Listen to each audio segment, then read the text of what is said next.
Celle ou celui qui comprend quelque chose à la politique d'Emmanuel Macron serait bien sympa de lever la main.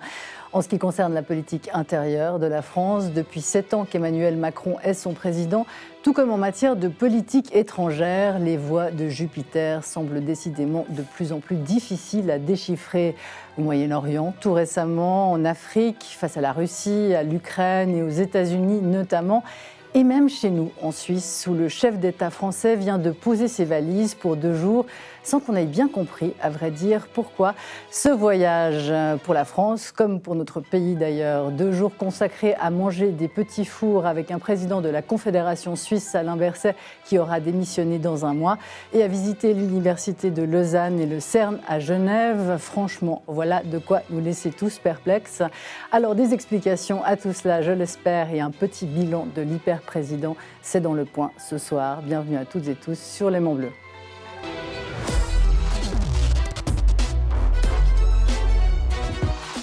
Et bienvenue à vous tous ce soir autour de cette table. Laurent Geoffrin. Bonjour. Merci infiniment d'être parmi nous, exprès de Paris. C'est un honneur pour moi. Laurent Geoffrin, vous êtes un boss des médias français, plus de 30 ans avec des va-et-vient à la tête de 2 journaux mythiques, le quotidien Libération et l'hebdomadaire L'Obs, de son nom d'aujourd'hui, autrefois le Nouvel Observateur ou le Nouvel Obs.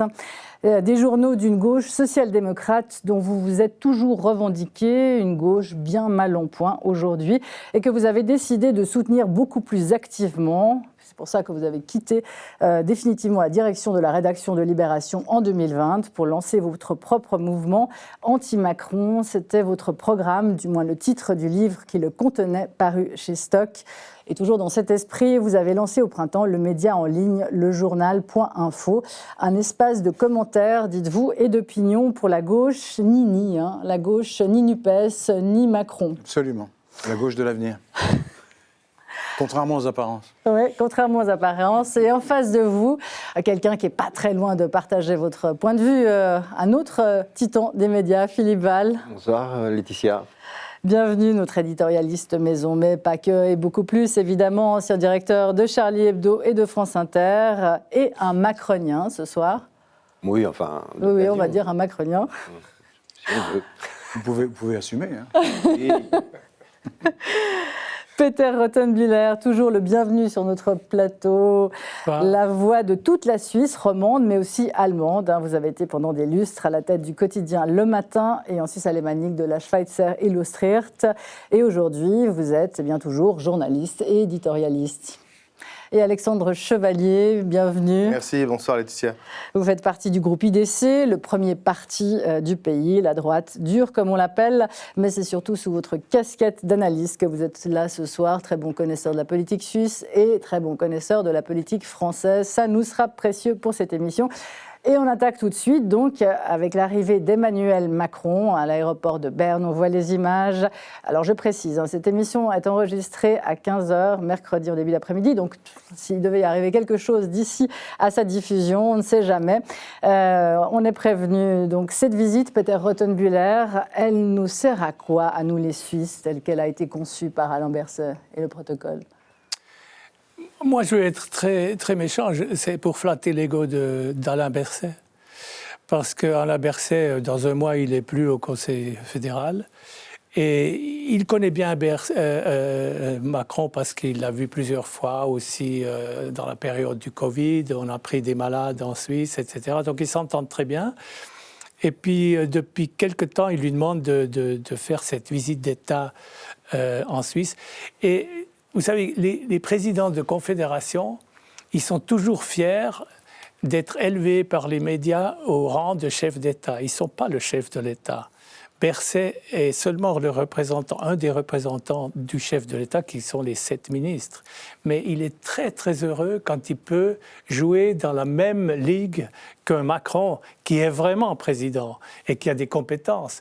Chez nous, le président de la Confédération n'a pas d'autre compétence que de diriger son département et les séances du Conseil fédéral. Donc c'est un peu ça. Et puis on s'est demandé s'il y avait des contentieux. Il n'y a pas de... Presque tous les contentieux entre la France et la Suisse ont été réglés ces derniers mois par les ministres qui se sont rendus à Paris. Donc il y a le ministre de l'économie, la ministre de la justice, ils sont tous allés à Paris régler les contentieux. Il y a aussi des problèmes sur l'énergie. La France nous a promis... Alors ça, pour l'instant, ce n'est pas réglé, tout ça. Non, mais c'est des promesses qu'ils ont fait à Paris, qu'ils vont nous aider avec l'énergie nucléaire. Et puis, mais je vais faire réagir justement Alexandre Chevalier. Une visite pour l'ego de notre président. Une visite pour deux égos en réalité. Celle du président Alain Berset, que, comme on l'a dit, démissionne et on va élire son successeur. L'Assemblée fédérale va élire son successeur maintenant dans moins d'un mois. Donc c'est vraiment la fin de carrière pour partir avec une aura internationale. Alors à Berset, ça a été dit dans la presse d'ailleurs ces derniers mois, c'est quelqu'un qui aurait aimé incarner une espèce de Mitterrand à la Suisse pendant ces années au Conseil fédéral. Donc il y a cette prise d'ego, il y a aussi le fait de faire oublier la séquence très suisse de l'augmentation des primes maladie qui a fait très mal, évidemment, à Alain Berset en fin de mandat. Et puis le deuxième ego, évidemment, c'est celui d'Emmanuel Macron, qui lui sort d'une séquence désastreuse au point de vue institutionnel, externe et au point de vue des affaires étrangères avec ses déclarations et ses allers-retours sur ce qui se passe en Israël et à Gaza. Et oui, puis en interne... La visite était programmée bien avant, programmée en juin. Mais il en profite évidemment et en interne, il vient d'avoir un énième camouflet de la part des partis politiques pour qui il est totalement démagnétisé. Il a convoqué les partis politiques pour des rencontres dites de Saint-Denis où il devait parler d'un certain nombre de sujets en incluant bien évidemment la loi sur l'immigration, la question des référendums, enfin un certain nombre de sujets internes à la politique française. Et puis que ce soit le président du Parti socialiste français, Olivier Faure, que ce soit le président de la France Insoumise, M. Bompard, ou que ce soit Éric Ciotti, président des Républicains, et ils lui ont dit non. Donc cette séquence, elle sert simplement à faire des jolies images, et je vous dis sincèrement que probablement la visite du roi Charles et de la reine Camilla aurait été bien plus utile en termes d'image à la Suisse que la visite d'Emmanuel Macron aujourd'hui avec Alain Berset. Mais est-ce que ça sert justement l'image d'Emmanuel Macron de venir en Suisse? Il a pris son temps, c'est la deuxième année de son deuxième mandat, alors que la Belgique, petit pays aussi, voisin de la France, il l'avait visité tout de suite au début de son premier mandat. Mais est-ce que ça sert? Est-ce qu'il va y avoir même des images en France? Est-ce que ça intéresse les Français que votre président soit en Suisse? Ça devrait servir, parce que Macron vient en Suisse. Il vient d'un pays où l'industrie est en plein déclin. En Suisse, elle marche très bien. Il vient d'un pays qui a des communautés qui se déchirent et qui s'affrontent. En Suisse, il y a des communautés aussi, mais apparemment, c'est quand même plus calme. Et puis, il vient d'un pays où la démocratie ne fonctionne pas bien. Où il y a une espèce de monarchie républicaine que les gens contestent en permanence dans la rue, souvent de manière violente, et où on parle, par exemple, d'instaurer un référendum d'initiative citoyenne. Or, il y a un modèle de ça, c'est en Suisse. Donc, il est utile pour Macron de faire ses classes, quoi. Il va venir apprendre comment la société suisse fonctionne et pourquoi est-ce qu'elle marche aussi bien, en tout cas beaucoup mieux que la France. Vous y croyez, franchement, qu'il soit là pour faire apprendre, pour faire un stage de suicide? C'est un souhait. C'est un souhait. Enfin bon, en principe, c'est un garçon ouvert, donc il devrait s'intéresser à essayer de comprendre comment vous, les Suisses, vous avez résolu des problèmes que nous, on n'arrive pas à résoudre. C'est beaucoup trop horizontal, je suis désolé, Laurent Geoffrin, c'est beaucoup trop horizontal pour lui, la Suisse, aujourd'hui. Mais non, mais je ne suis pas aussi... Pour rebondir déjà, pour commencer sur ce que disait Alexandre, ça grandit pas la France Insoumise, ni les Républicains, ni Olivier Faure du Parti Socialiste, de ne pas accepter le dialogue avec le Président de la République, parce que ça, en Suisse, ça ne se ferait pas. Je pense que quand il y a une convocation pour un dialogue et recherche de consensus sur des sujets douloureux et difficiles, en Suisse, il y a une acceptation de dialogue et un travail sur le consensus qu'en France, c'est devenu impossible. C'est comme si on était de chaque côté d'une frontière avec des armes. Ensuite, effectivement, il pourrait... le dialogue, hein, Laurent, oui, c'est comme ça. Hein. Bon, en France, c'est très difficile de se parler quand on n'est pas d'accord. En Suisse, c'est encore une raison de se parler quand on n'est pas d'accord. Voilà. Donc c'est une grosse différence de culture. Moi, quand je passe la frontière toutes les semaines, j'arrive dans un pays exotique. Donc, Et pas uniquement pour son chocolat. par ailleurs, Exotique en quoi développer exotique pour ça. Parce que je vois des gens de bords différents, qui pensent différemment, mais qui se parlent et Donc qui sur notre plateau, qui cherchent quand il y a même des un terrain politiques qui d'entente, parce qu'il y a une culture... s'entre-déchirent pas. Voilà, il y a une culture démocratique qui est précieuse, qui est plus précieuse que la défense armée des positions idéologiques. Voilà. Ensuite, effectivement, cela dit, je suis d'accord avec Laurent, il pourrait venir chercher quelques idées. Nous, par exemple, les filières d'apprentissage, c'est souvent un peu des voies, c'est des voies très limitées, c'est des métiers manuels, etc. Alors qu'il y a des parcours d'excellence en Suisse pour l'apprentissage qui peuvent aller très haut dans des carrières prestigieuses. Ce qui n'existe pas en France. Je pense que le niveau du bac est meilleur en Suisse qu'en France. Il y a des problèmes d'éducation qui sont bien mieux réglés ici que chez nous. Alors évidemment, le pays est plus grand. Nous n'avons pas les mêmes problèmes d'immigration. On n'a pas les mêmes problèmes de mélange dans nos écoles, ni de ghettoisation. Voilà. Mais il y a des vaches sacrées, hein, on va y revenir après, mais il y a des vaches sacrées. En France, c'est vrai que là, vous évoquiez aussi, enfin, les deux, la culture du consensus, le fait que d'ailleurs Emmanuel Macron le propose, Marine Le Pen aussi un peu, d'ouvrir au référendum, fameuse des pas vers la démocratie. Ils le font pas. Il en parle, mais personne ne le fait en fait. Pour l'éducation aussi, il y a des vaches sacrées en France. On a l'impression qu'effectivement, mais même Marine Le Pen ne veut pas toucher complètement à cette exclusivité du président, de la présidente, enfin de la présidente, il n'y en a pas eu pour l'instant, mais ce côté finalement, le peuple, on ne lui fait pas trop confiance. L'autre vache sacrée, c'est aussi l'éducation. Il faut justement, il faut pouvoir faire des grandes écoles pour être quelqu'un. Enfin, il y a des tabous aussi en France qu'on ne touche pas. Dans l'opposition, souvent l'opposition de droite ou de gauche dit il faut réformer les institutions, c'est trop monarchique, c'est trop vertical, l'État central a trop de pouvoir, il faut décentraliser, etc. Mais une fois qu'ils sont dedans, ils se disent quand même c'est commode. Quand ils ont une majorité, c'est pas le cas aujourd'hui, mais en général ils ont une majorité à l'Assemblée. Donc ils disent là je fais une loi, je la fais voter, ça dure 3 semaines et hop on y va. Et puis quand je veux faire un changement dans tel ou tel endroit, je dis aux fonctionnaires de le faire, il le fait, puis c'est fait. Et il n'a pas à négocier beaucoup. Alors, certains le font quand même, mais il n'est pas obligé. Et donc, ce qui est à mon avis un excès de pouvoir, présente des agréments pour celui qui l'exerce. Et d'ailleurs, j'en ai parlé avec certains d'entre eux récents, parce que je disais, mais pourquoi on ne fait pas la proportionnelle? Parce que la proportionnelle, il n'y a pas besoin de réforme de la Constitution, il suffit de faire une loi, et on peut en tout cas instaurer une dose de proportionnelle de manière à ce que tous les partis soient mieux représentés. Réponse d'un des intéressés, non, mais si je fais la proportionnelle, je ne vais plus avoir de majorité automatique, c'est pas possible. Je préfère mes godillots plutôt qu'avoir à négocier au Parlement. Donc pas de proportionnel, alors qu'il le demandait dans l'opposition. Oui. Mais c'est vrai Et dans la majorité. Mais si on revient et dans la majorité de Macron, puisque c'était un des sujets qui était demandé par Bayrou. Quand on n'est pas au pouvoir, depuis longtemps. Quand on y est, on dit non, surtout pas. Alors on fait un break, on revient sur la France, mais effectivement, le programme, est-ce que ce programme-là qui a été conçu pour la visite d'Emmanuel Macron, il est selon vous justement pertinent pour un apprentissage de part et d'autre? Il n'est absolument pas curieux. D'abord, il va seulement en Suisse romande. Excusez-moi, mais la Suisse, c'est Zurich et c'est Bâle. Et Berne, c'est l'administration. C'est une ville de fonctionnaires. Et à Lausanne, qu'est-ce qu'ils visitent? Ils visitent l'université pour parler de la fondation Jean Monnet, pour faire la leçon aux Suisses sur l'Europe. Alors qu'à Lausanne, il y a une haute école, une université bien plus célèbre, où il y a toutes les start-up qui partent c'est les PFL. Et il ne va pas à l'EPFL. Et à Genève, il va où? Il va au CERN, qui lui appartient à moitié. Au CERN, tu ne peux rien apprendre. Il n'y a rien à apprendre. On fait tourner un peu des billes. On peut faire des photos. Donc, il ne s'intéresse pas aux industries de pointe de Suisse, qui sont en Suisse alémanique, ou en Suisse romande, aux start-up qui sont autour de l'EPFL. Il ne s'intéresse pas à Bâle, où il a peut-être un petit contentieux avec l'aéroport de Bâle. Surtout, qui génère le plus de ressources commerciales. Il y a la pharma. Oui, mais entre la France et la Suisse, c'est 6 milliards, c'est 6 milliards pour la région justement bâloise, contre 4 pour la région lémanique. Donc, et Berset, qui est aussi ministre de la Santé, il aurait dû l'amener à Bâle pour voir nos chercheurs qui cherchent les nouveaux vaccins. Puis on en a plein.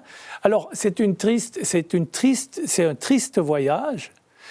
Et en plus, peut-être qu'il a cherché un peu le dépaysement bucolique et paysan, et puis le dîner de gala, il sera dans une aile du palais fédéral, mais extrêmement triste. On n'a pas Versailles. On aurait des hôtels qui sont bien plus plaisants aussi. C'est pas monarchique, c'est bien. Non, c'est pas monarchique. Mais je ne sais pas qui a concocté ce programme. C'est un programme vraiment, j'aurais jamais accepté si j'étais président. Il va pas non plus. Il va pas non Grave erreur de bypasser la Suisse alémanique.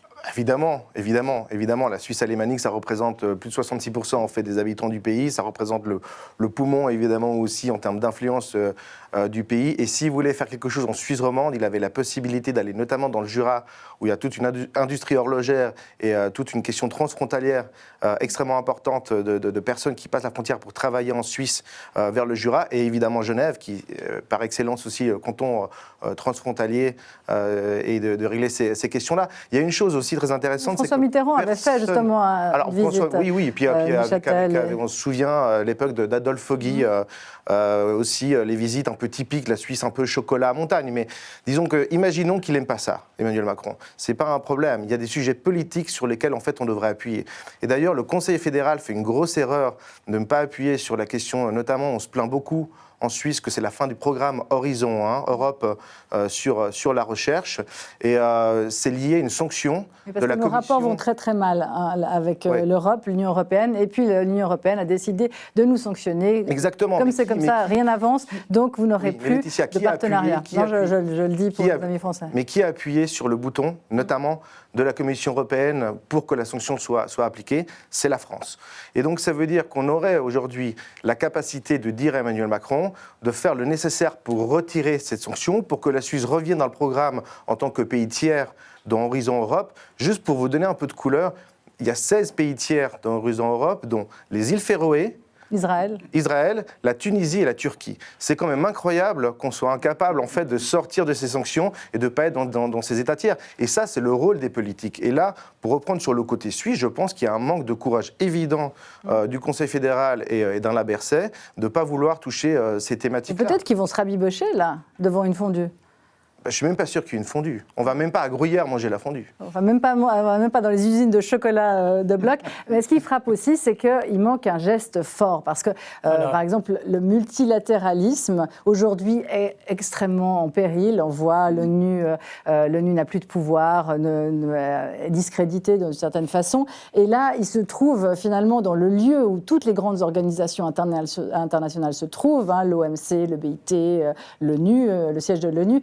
Là, c'est vrai que ça, Peter Rottenbuehler, de ne pas faire un geste pour cette Genève internationale, ça vous paraît, en ce moment-là, c'est aussi un point que je n'ai pas compris. Pourquoi aller voir le CERN? Il n'y a pas de contentieux autour du CERN.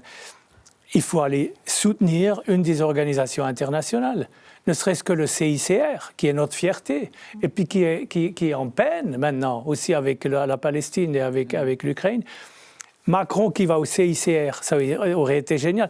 Mais n'importe quoi d'autre. Il aurait pu aller dans une des usines, d'une des manufactures horlogères qui fonctionne vraiment très très bien, et puis qui fait des milliards, comme Audemars Piguet, qui a un nouvel hôtel, qui a un nouveau musée.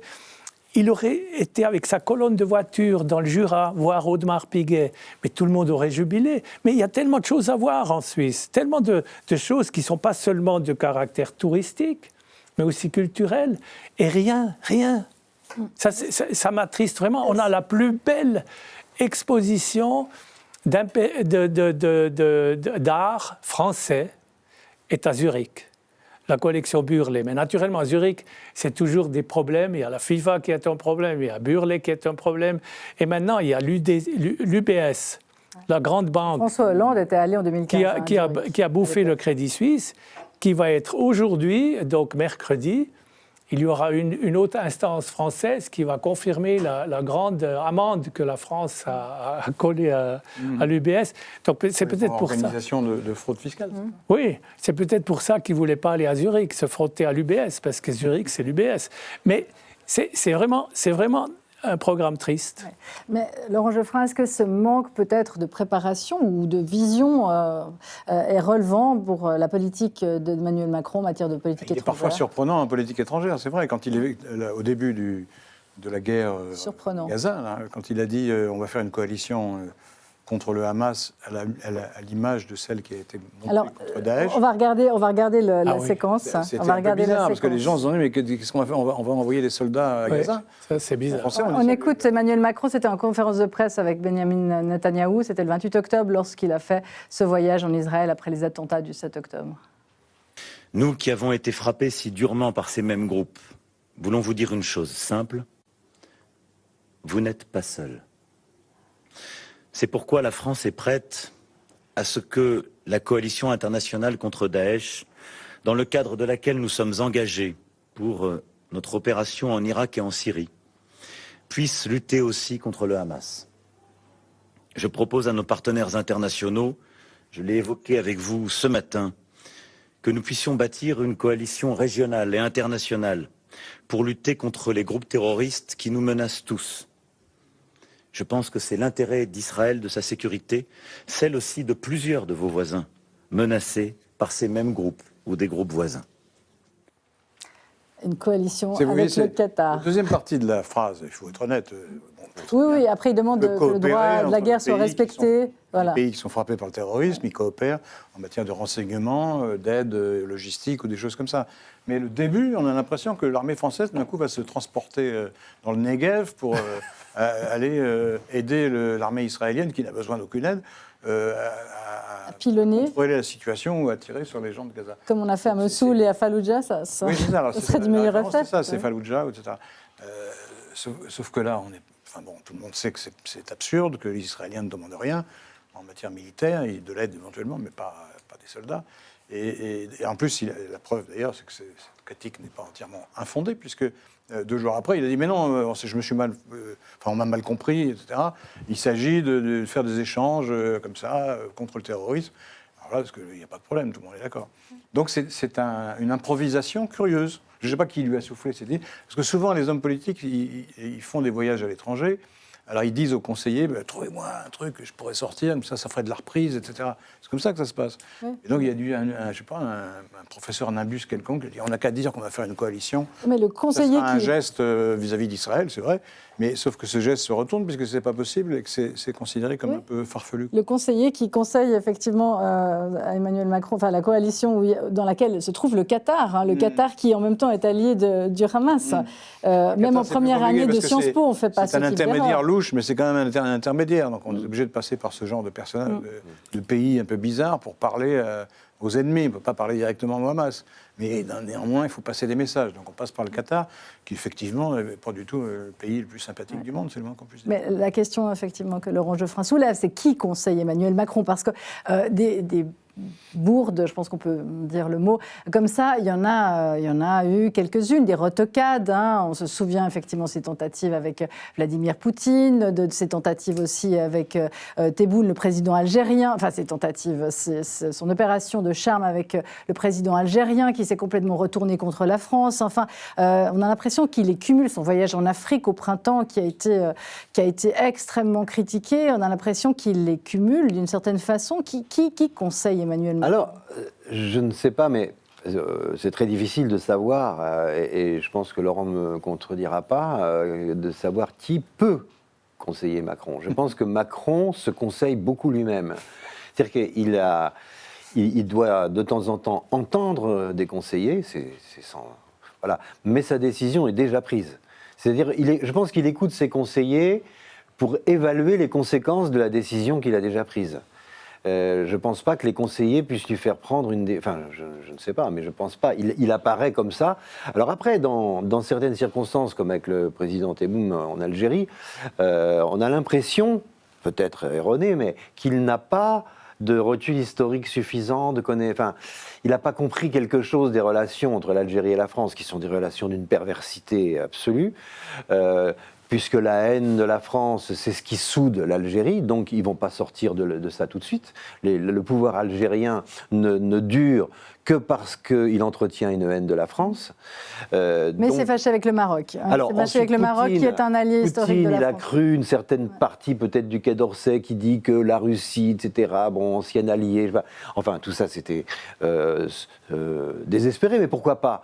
Après tout, la diplomatie, c'est de rester en contact le plus longtemps possible pour éviter la guerre.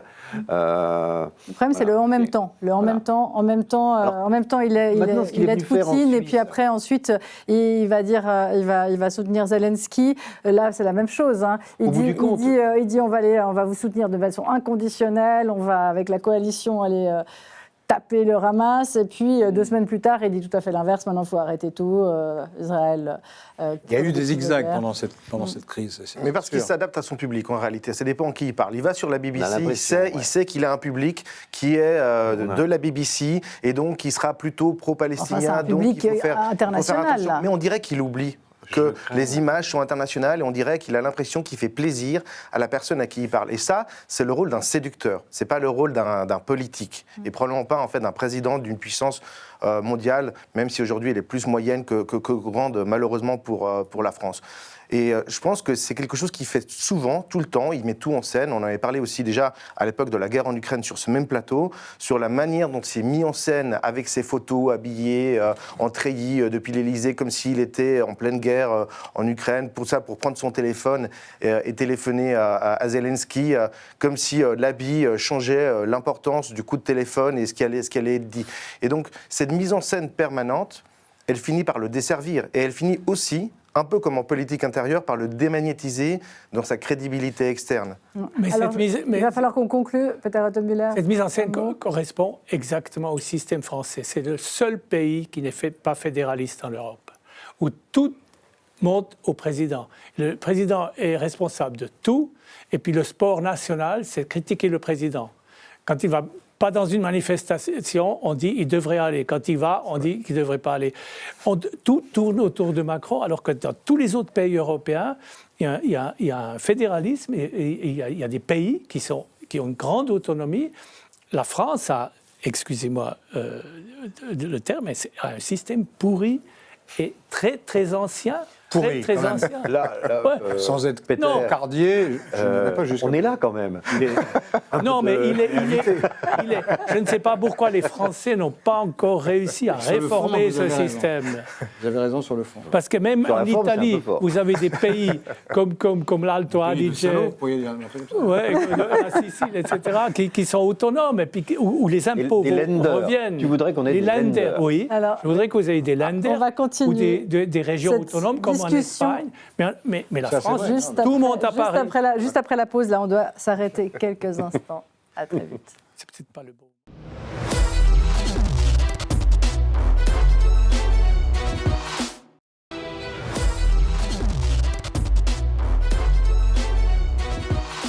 Le point est de retour. Nous parlons aujourd'hui évidemment de la visite d'État d'Emmanuel Macron en Suisse, l'occasion de tirer un petit bilan de ses présidences, 7 ans à la tête de l'État français. Et on en était à la place de la France dans le monde et à cet hyper-président qui fait ou pas une bonne politique à l'international. Sa politique en Afrique, sa visite, sa tournée en Afrique avait été très critiquée au printemps, notamment par un député d'Europe Écologie Les Verts qui l'avait comparé à OSS 117. Alors on regarde juste cette petite séquence pour le plaisir de voir du Hazanavicius et du Bedos. Hubert, vous repartez en mission. Vous êtes bien OSS 117, le meilleur agent français. Oui. Enfin, le meilleur. C'est pas à moi de le dire. Hubert, que savez-vous de l'Afrique? Les Africains sont joyeux, sympathiques. Ils dansent bien. Très bonne analyse, Hubert. Je compte sur vous. Aucun malentendu. Nos amis voient du racisme partout. Le président vous recevra à 16h. Parfait. Le temps d'enfiler mon costume colonial. Blanc. Clair. Mon costume clair. Dans quelques jours, je donne un bal présidentiel au palais pour fêter l'indépendance. L'indépendance, oui. On m'a dit ça. On a reconnu. Jean Dujardin, donc dans le film d'Azanavicius, Rio ne répond plus, magnifique. Et dans le dernier film, OSS 117, la menace, je ne sais plus le titre exact, en Afrique de Nicolas Bedos. C'est très méchant, hein, évidemment, comparaison n'est pas raison. C'est bon pour les Français, c'est vrai. Laurent Geoffrin. Ça ne m'étonne pas que ça vous fasse rire. Vous n'avez pas un président qui ressemble à OSS 117? Ah, je ne sais pas. Vous n'avez pas eu de colonie, chauvin, vous avez pas eu de colonie, vous avez que l'argent des colonies, c'est pas pareil. Mais la démarche.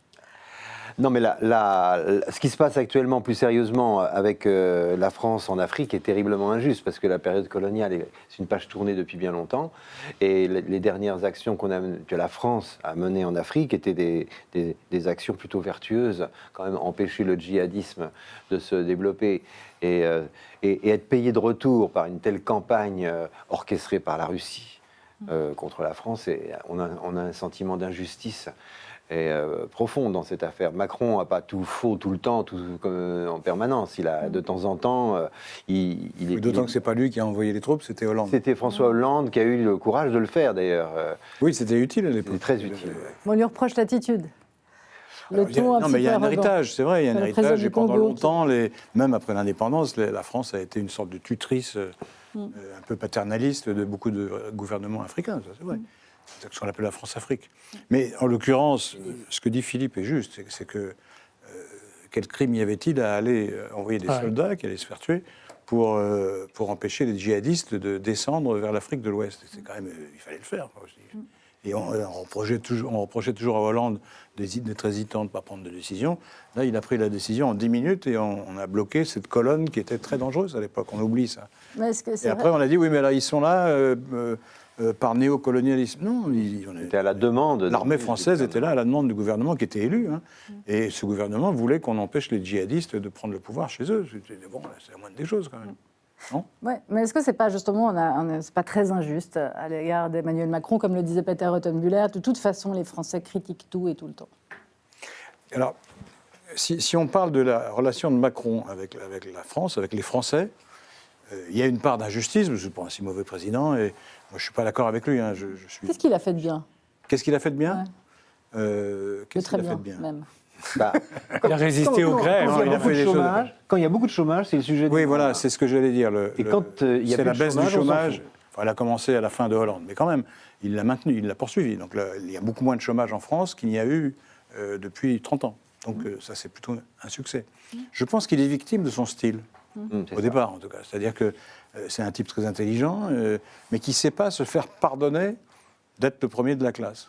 Et peut-être aussi... Et il a fait des gaffes. Au début, il en fait moins maintenant. Il a fait des gaffes quand il a dit les Gaulois réfractaires, où il suffit de traverser la rue pour trouver un boulot. Et ça. Bon, c'est des petites choses, ces petites phrases. Mais comme ça collait avec son personnage d'homme de l'establishment, très intelligent, qui fait partie d'un petit cénacle, etc., ce qui est en partie faux, hein, mais bon, c'est l'image qu'il projetait.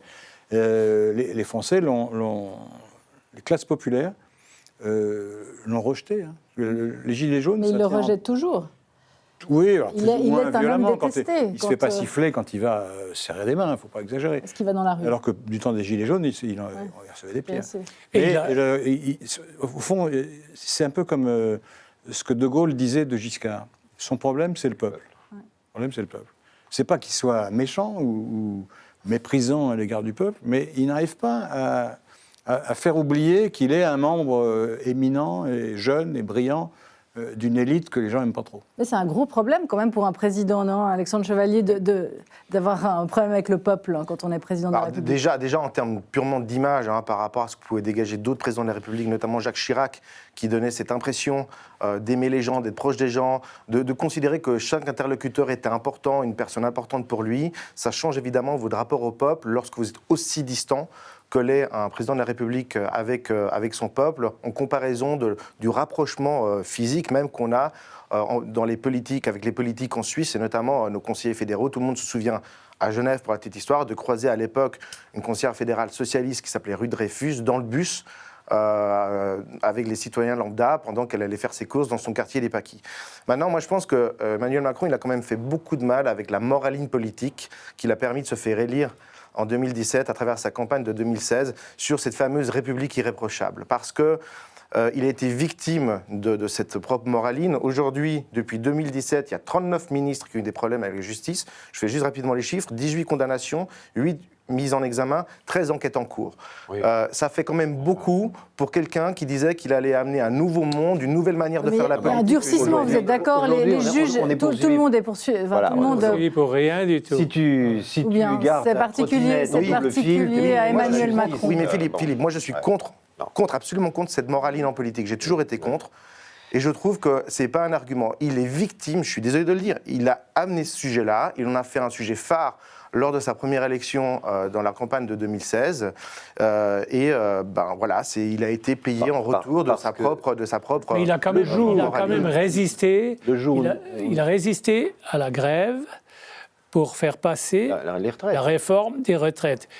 Tous les présidents moi, précédents... c'est pas une qualité, parce que j'étais contre la réforme des retraites. Oui, mais c'est une énorme qualité, à mes yeux, parce qu'il fallait la réformer. Et il a résisté aussi aux grèves, à la grève de la SNCF. Pendant des mois, vous n'avez plus de train. Et puis tout autre président aurait retiré cette réforme des retraites et cette réforme de la SNCF. Donc ça, vu de loin... C'était formidable. Il est impopulaire, mais réélu. Donc, oui, mais justement, je voudrais dire un truc là-dessus. Il est populaire, mais réélu. Peut-être que s'il avait 15 ans et 20 kilos de plus, il serait plus populaire, parce qu'il y a ce physique de jeune homme qui énerve. Et peut-être aussi, on oublie que... Est-ce qu'il aime les gens? Moi, on ne peut pas... je pense que... Ou est-ce qu'il donne l'impression de les Non, mais je pense qu'il aime... Parce qu'il leur donne... On ne peut pas être président de la République française. Il leur donne beaucoup d'argent. Il leur a donné beaucoup d'argent. Il vous a donné beaucoup d'argent. L'argent, c'est le nôtre. Oui, mais je veux dire, il a été très large. D'ailleurs, la dette française est passée de 98% à 111%. Beaucoup d'argent ont été redistribués. Bien sûr. Et donc, il y a une part d'injustice dans cette impopularité. Non, il y a une chose qui est vraie, par contre, enfin, ça c'est mon avis, son électorat, c'est plutôt les gens, sur le long terme, qui ont profité de la mondialisation, ou en tout cas qui n'en ont pas été les victimes. Et ses opposants sont ceux qui en ont été la victime, grosso modo. Et bien, alors, il n'a pas fait vraiment exprès, mais il est un peu l'élu des gens qui vont bien, qui vont pas mal. Et même ils sont apparemment majoritaires, puisqu'il a été élu. Oui, mais justement, dans les sondages. On n'est plus dans le côté, comment dit-on, bipartisan. On est dans une triangulaire. Et vous avez donc un centre qui fait un tiers des voix, à peu près, un peu moins, et vous avez la droite et la gauche. Mais la droite est dominée par l'extrême droite, elle est incapable de s'allier avec la gauche, donc il ne peut pas y avoir d'autres majorités raisonnables que celle de Macron. Et quant à la gauche, elle est dominée par son extrême, par Mélenchon. Et Mélenchon ne peut pas se faire élire non plus. Donc si ça continue comme ça, Macron est au pouvoir pour un siècle. Puisque c'est impossible, les deux fractions de l'opposition ne peuvent pas se mettre ensemble. Donc elles ne peuvent pas faire une majorité, et elles font peur aux deux autres tiers. Si vous avez le Rassemblement national, vous aurez 2 tiers des Français, un peu moins, qui va avoir peur. Et si vous avez Est-ce qu'ils ont peur encore du Rassemblement national aujourd'hui ? Moins qu'avant. C'est pour ça qu'elle est... On a l'impression que c'est l'inverse. Non, elle est favorite pour ça. Ils ont peur de la NUPES, ils ont peur de Mélenchon. C'est de la faute de Mélenchon. C'est passé...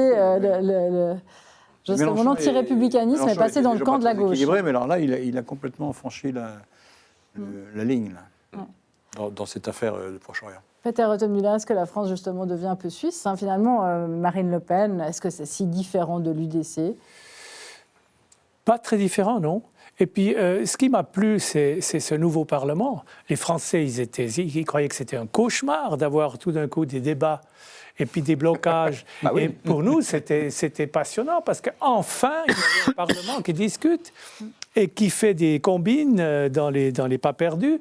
Et les Français, ils étaient terrorisés par l'idée que le Parlement n'est plus à la botte du président. C'est aussi... J'ai utilisé le mot pourri pour la France, c'est pour le système de la France. C'est faux. Non, à la fin, on va dire ce qu'on pense les uns des autres. Vous pourrez vous venger sur Peter Rottenmüller. Ancestral. Et puis maintenant, ils découvrent. Les Gilets jaunes ont découvert le référendum. Ils ne savent pas ce que c'est. Et puis le Parlement a découvert qu'on peut discuter. On peut parlementer. Qu'on doit parlementer. D'où le nom. Ils ont découvert ça. Et puis je vois qu'ils prennent du plaisir aussi. Et puis de former des majorités, comme on le fait en Suisse. On doit former des majorités. Et on doit être patient. Ça, hein, Peter. C'est très relatif parce que le gouvernement utilise quand même passablement, maintenant dans l'indifférence générale, le fameux 49-3. Oui. Et ça veut dire qu'il n'y a toujours pas une capacité à trouver une majorité. Cette majorité, Macron a essayé de la trouver à droite avec ce qui reste de la droite républicaine, dit les Républicains et un peu le centre droit qui n'était pas déjà chez Macron, qui était à l'UDI. Malheureusement pour lui, comme ils tiennent encore leur position, puis ils veulent encore exister, même s'ils sont morts sans le savoir, mais ça, il ne faut pas trop leur dire parce qu'après, ils risquent de se vexer. Ils n'arrivent pas, donc ils sont quand même obligés d'aller sur ce 49.3. Et puis ce 49.3, on l'a vu notamment pour la question des retraites, il est vécu comme un vrai déni de démocratie. Et d'un point de vue suisse, on vivrait très mal un 49.3 au Parlement fédéral. Il y a eu une Est-ce qu'on vit pas tout le temps de 49.3, personne n'a protesté. Moi, j'aime On vit tout le temps dans le droit d'urgence avec le Conseil fédéral qui maintenant a pris ses ailes. Oui, alors aussi. qui a été passablement critiqué suite à la crise Covid, on l'a limité Mais même d'ailleurs. pas par le peuple, par les parlementaires qui perdent un peu de leur pouvoir. C'est Oui, ça qui sont quand même les représentants du peuple, même s'ils ont moins de pouvoir qu'en France, parce que ici, la démocratie semi-directe permet effectivement de bypasser, pour le dire en bon français, les décisions du Parlement. Mais Philippe, ça c'est une critique qui revient souvent, qu'Emmanuel Macron est le responsable de la montée de Marine Le Pen aujourd'hui. Ça a commencé avant. Non, ça a commencé bien avant. Enfin, mais il ne l'a pas endigué, ça c'est sûr. Voilà, son échec, c'est de ne pas l'avoir endigué, mais il a occupé un vide qui s'est créé avec des partis qui ont été incapables d'exister dans le monde dans lequel ils vivaient, dans le monde moderne. Voilà, c'est ce manque qui a fait la fortune de Macron. C'est pas Macron qui a créé le manque. Macron, il en est le produit du manque. Macron, je pense qu'on retiendra aussi de lui d'avoir eu les 2 quinquennats les plus mouvementés. Dont il ne s'est pas si mal sorti parfois. À sa décharge, il a eu 3 ou 4 crises plus de 3 ou 4. Plus de 3 ou 4. Enfin, il y en a qui l'a déclenché lui-même. Il y a eu les gilets jaunes. C'est un peu de sa faute quand même. Oui, mais enfin, c'est la contradiction des passions écologiques. Bon. Et il y a eu les gilets jaunes, il y a eu le Covid qui était quand même pas rien, qui était une nouveauté. Il n'est pas responsable de l'apparition du Covid. Voilà, une impossibilité de référer à l'histoire, sinon à l'histoire médiévale, pour gérer ça. C'est-à-dire le confinement, il en est quand même sorti. Il y a eu la guerre en Ukraine, il y a eu les émeutes de juin qui étaient d'une extrême violence, très rapide, mais qui est un signal d'alarme dont on n'a pas fini de parler. Il y a eu les très très grosses manifestations, très violentes là aussi, avec des rues bousillées comme en temps de guerre pour la réforme des retraites. Ça nous terrorise en Suisse. Quand on voit l'État, on se dit la France, c'est au bord de l'insurrection. D'ailleurs, vous l'avez dit, vous avez dit c'est une guerre civile froide. Enfin, à propos de l'état du débat. Une guerre civile froide, larvée. Non, c'est vrai, c'est excessif. On n'est pas si loin. Puis, toute violence est condamnable, et en France, c'est vrai qu'on est habitué maintenant à ne pas respecter la loi et à passer directement au coup ou envoi de pierre, et même pire souvent. Même les écologistes en sont... Pour défendre les pauvres, on brûle des abris-bus, et après les pauvres, ils attendent le bus sous la pluie. Voilà. C'est vrai. Peut-être, Rottom Billa, quand vous allez en France, vous êtes tranquille ou bien... Moi, je suis très tranquille. Ma femme dit toujours, tu ne peux plus aller à Paris quand on voit ce qui se passe, mais moi, j'y vais tranquillement. Mais c'est vrai que on a peur de se faire écraser par une trottinette électrique sur les trottoirs. C'est vrai. Moi aussi, avec ça va. Oui. Laurent Geoffrin. Non, il y a quand même 2 critiques à lui faire qui sont sur le fond. Ouais. Un, en matière climatique, c'est quand même le défi qui nous attend tous, et les générations futures surtout. Est-il le seul ? Il est en retard. Qui a fait mieux ? Non, Qui fait il mieux avait aujourd'hui ? il a promis qu'on allait se mettre en conformité avec nos propres objectifs climatiques qui sont fixés à 2050. Et pour y arriver, il faudrait doubler maintenant le rythme d'économie de gaz à effet de serre, ce qu'on ne fait pas. Donc, alors, je ne dis pas que c'est facile à faire. Je constate qu'on fera avec le nucléaire, quand même. Ça ne se fait pas. Alors, on a le nucléaire, ce qui est un atout, il faut le garder, évidemment. Mais alors, ça tient aussi aux résistances de la société française. Quand on dit, par exemple, on va interdire les locations de passoires thermiques, selon l'expression consacrée, le propriétaire dit, alors, il faut que je fasse des travaux extrêmement onéreux pour pouvoir louer mon appartement. Il n'est pas content. Mais bon, c'est la lutte pour le climat, ça suppose des contraintes. Ça, c'est la première chose. La deuxième chose, c'est vrai qu'au début, après, c'était différent, parce qu'il était obligé de distribuer de l'argent, mais au début, le reproche d'être un membre de l'élite a été un peu confirmé par ses réformes fiscales et par son langage. C'est-à-dire, l'ISF, je supprime l'imposition des patrimoines boursiers, en gros. Et donc, pour le peuple français, c'est un peu problématique. Les gens n'aiment pas trop la spéculation boursière, même s'ils le font eux-mêmes parfois. Mais ils n'aiment pas ça. Et ça donne le sentiment que le président est proche des gens les plus aisés. C'était une manière de rapatrier des entreprises en France. Oui, je sais bien, il y a beaucoup d'arguments. Mais bon, on sait bien aussi, quand même, que pour réussir cette transition écologique, il faudra bien taper sur les hauts patrimoines. C'est impossible de faire autrement. Ou alors on continue à un endettement fou, mais il faut bien que le système fiscal finance les investissements écologiques. Donc, commencer par dire, bon, pour que l'économie fonctionne, il faut exonérer les plus riches. Bon, je comprends bien, j'ai bien compris la logique, hein, mais en France, ce n'est pas une bonne idée. Il y a un personnage de son entourage sur lequel j'aimerais qu'on revienne, qui est en Suisse, évidemment, à ses côtés, c'est Brigitte Macron. Quel rôle exactement elle joue à ses côtés? Philippe, il sait, moi, Non, il est dans le secret des dieux, lui. Non, et qui a de l'influence auprès de Macron? On a l'impression qu'effectivement, enfin, une source proche de l'Élysée me disait, j'ai jamais vu ça, même pendant la cohabitation, l'Élysée parle pas à Matignon, Matignon parle pas à Beauvau, c'est une guerre des tranchées, entre tout le monde. Et donc on a l'impression que Macron, effectivement, est très seul. Qui l'entoure, qui compose son entourage de conseillers je pense qu'Alexis Kohler a plus sérieusement un rôle très important. Oui, le secrétaire général de l'Élysée a un rôle très important parce qu'il est l'homme de confiance de Macron. Après, sur sa philosophie du pouvoir, il est bien possible que Brigitte Macron ait de l'influence. C'est pas impossible. En tous les cas, elle en a. Est-ce que c'est une première dame particulière? Oui, sans doute plus de pouvoir que Madame Chirac sur Jacques Chirac, que Daniel Mitterrand sur Mitterrand ou que Carla Bruni sur Sarkozy. Mais elle a sans doute un rôle plus apaisant peut-être. En tous les cas, mettant le doigt sur des sujets de société importants, l'éducation, le harcèlement scolaire, des choses comme ça. Je ne sais pas, mais je pense que Alexis Kohler, c'est plus important que Mme Macron. Vous parlez de Brigitte. En politique. Parler de Brigitte, moi je suis un observateur des People et puis je trouve qu'elle a fait un parcours sans faute jusqu'à maintenant. Ah oui. Formidable comme elle se porte en public et elle a l'avantage d'avoir un certain âge, donc les femmes ne sont pas jalouses d'elle.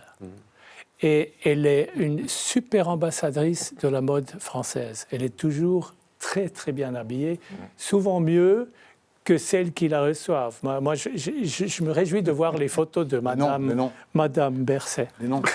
Ouais.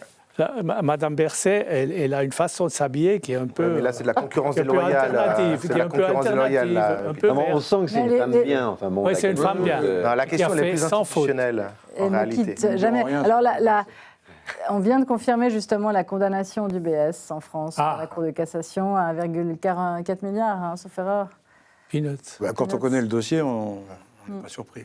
Alors comme il nous reste assez peu de temps, justement, et comme les paroles vont être très très lisses au Palais fédéral et dans les autres cocktails, justement, Philippe, si vous étiez président et que vous étiez en visite en Suisse, quel conseil, quelle critique ou quelle félicitation vous attribueriez à la Suisse? On en a parlé tout à l'heure, hein. Il y a des choses à prendre chez nous, c'est-à-dire à réapprendre à se parler politiquement. On ne sait plus se parler, on ne sait plus parler politique entre nous, on sait se battre, on sait s'insulter, on sait s'invectiver, mais on ne sait plus discuter de ces discussions d'où, normalement, jaillisse la lumière, comme on dit. Je pense que sur les questions d'éducation aussi, on aurait pas mal à prendre. Voilà. Moi, j'ai lu des chiffres qui m'ont pas surpris, d'ailleurs, parce que je sais bien que ça marche bien. C'est sur l'innovation. Il y a un nombre de brevets incroyable par rapport à la population en Suisse. Il est très supérieur à celui de la France. En français, ils disent toujours on a plein d'idées, etc. Mais enfin, les Suisses, on a 10 fois plus, quoi. Et les Français ne se comparent jamais parce qu'ils sont toujours très centrés sur eux-mêmes. Tout le monde est toujours très centré sur soi-même. Oui, c'est vrai. Ils ont une certaine arrogance qui est un défaut permanent, mais ils ont aussi un complexe. Parce qu'ils voient bien que leur pays ne va pas toujours très bien. Et alors c'est camouflé par la fierté de l'héritage historique.